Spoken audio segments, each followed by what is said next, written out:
How to update a job. You can update or view a job from the desktop by clicking on the 3 orange dots next to the job ID. Then click View, Edit, Update Job.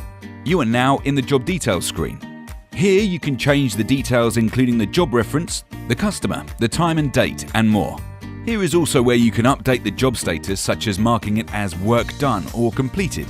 If an employee forgets to mark the job as completed once they've finished on site, this is where you can amend the status of the job. On the bottom right, you can click on the View Changelog button to view the time, date, and location of each change to your job. To finish, click Update Job.